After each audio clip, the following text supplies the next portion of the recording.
بسم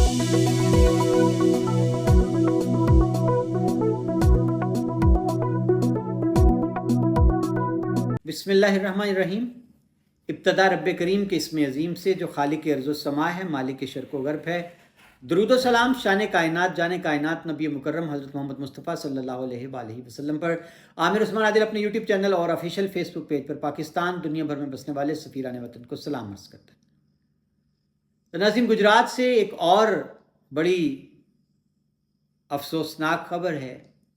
ایک اور قتل، ایک اور نوجوان جو ہے وہ چھین لیا گیا ماں باپ سے۔ چودھری شافع حسین صوبائی وزیر ہیں، ان کا ڈرائیور ہے اس کا بیٹا جواں سال، جو کہ پنجاب اسمبلی میں اہلکار ہے۔ آج اس کو لاہور سے گجرات آتے ہوئے وزیر آباد میں چناب کے نزدیک گولیوں کے وار کر کے موت کے بھینٹ چڑھا دیا گیا فائرنگ سے۔ ناظرین، آخر یہ ماجرا کیا ہے؟ اس نوجوان کی کسی کے ساتھ کیا دشمنی تھی؟ آئیے میں اس واقعے کی تفصیل آپ کی خدمت میں رکھے دیتا ہوں۔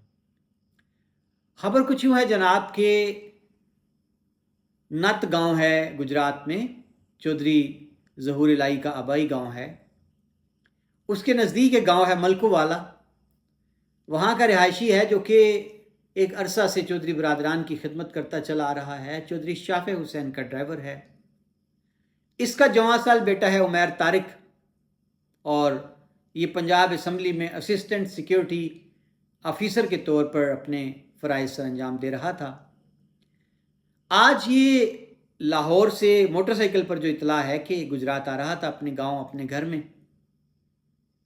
سب سے زیادہ جس بات نے تڑپایا اور رلایا اور دل کو دہلایا، آپ بھی سن کر ظاہر ہے ہر اولاد والا یہ چوٹ اپنے کلیجے پہ محسوس کرے گا کہ اس نوجوان کی شادی 28 اگست کو ہونے والی تھی۔ وہ جس کی ماں جس کے چہرے پہ پھول سجانے کی آرزو مند تھی، وہ باپ جو اپنے بیٹے کی بارات کے ساتھ جانے کا خواہش مند تھا، آج اندازہ کیجئے اس باپ پر کیا بیتی ہوگی جب اس کو اپنے جوان بیٹے کی میت کو کندھا دینا پڑ گیا۔ بارات لے کے جانے کی بجائے اس کو اپنے ہاتھوں سے لحد میں اتارنا پڑا۔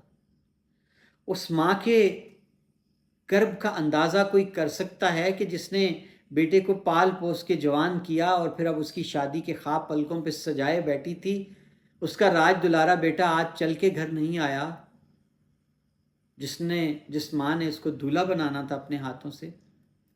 آج شاید اس نے، جو ہمارے ہاں ایک ریت ہے، رواج ہے، کہ وہ صحرا جو ہے اس نے شاید جب اس کو سفر آخرت پہ بیٹے کی پیشانی پہ بوسہ دیکھے اس کو رخصت کیا، تو شاید ماں نے اپنا ارمان پورا کرنے کے لیے صحرا جو ہے وہ بیٹے کی میت پہ رکھ دیا ہوگا۔ ناظرین، بتایا یہ گیا ہے کہ موٹر سائیکل سوار عمیر طارق جب پہنچا ہے وزیر آباد چناب کے قریب جو پرانا پل ہے ریلوے کا، تو وہاں کچھ نامعلوم افراد نے اس کو گولیاں مار دیں۔ اب جو لواحقین ہیں ان کا کہنا ہے کہ ہماری کسی کے ساتھ کوئی دشمنی تو ہے نہیں کہ اس کو دشمنی کا شاخسانہ قرار دے دیں۔ ادھر پولیس کا کہنا ہے کہ یہ کوئی ڈکیتی کی واردات تو نہیں لگتی۔ اب یہ ایک معمہ ہے، ایک اندھا قتل ہے کہ آخر عمیر طارق جو لاہور سے چلا وزیر آباد تک پہنچا، کیا لینا تھا کسی کا، کیا دشمنی تھی اس نوجوان کے ساتھ؟ اب ناظرین، ابھی تک کوئی زیادہ تفصیلات سامنے نہیں آ سکیں کہ مقدمہ درج ہوا نہیں ہوا اور مزید آگے چل کر کیا ہونا ہے، کیس کدھر کا رخ اختیار کرتا ہے۔ جب تفصیل آئیں گی تو میں کوشش کروں گا کہ آپ کو آگاہ کر دوں۔ ظاہر ہے آج تو ابھی پتہ چلا ہے کہ اس کی تدفین کر دی گئی ہے۔ چودھری شافع حسین جو ہیں وہ نماز جنازہ میں شریک تھے۔ ظاہر ہے ان کا ایک پرانا خادم تھا، خدمت گزار تھا، جس کا جواں سال بیٹا آج گولیوں سے چھلنی کر دیا گیا۔ ناظرین، خبر یہ ہے کہ کل speaker Punjab assembly, deputy speaker اور پنجاب اسمبلی کا عملہ، ظاہر ہے یہ جوان پنجاب اسمبلی کا حصہ تھا، اس کے سٹاف کا، تو یہ تو ان کا بنتا ہے، کل وہ آئیں گے تعزیت کے لیے۔ تو یہ المیہ ہے ناظرین، یہ ایک اور قیامت بپا ہوئی ہے ایک گھرانے پر۔ اللہ تعالیٰ والدین کو اس صدمے سے بچائے، محفوظ رکھے کہ ان کو اپنی جوان اولادوں کی میتیں اٹھانا پڑے۔ عامر عثمان عادل کو اجازت دیجیے، اپنا بہت سا خیال رکھیے گا۔ اللہ حافظ۔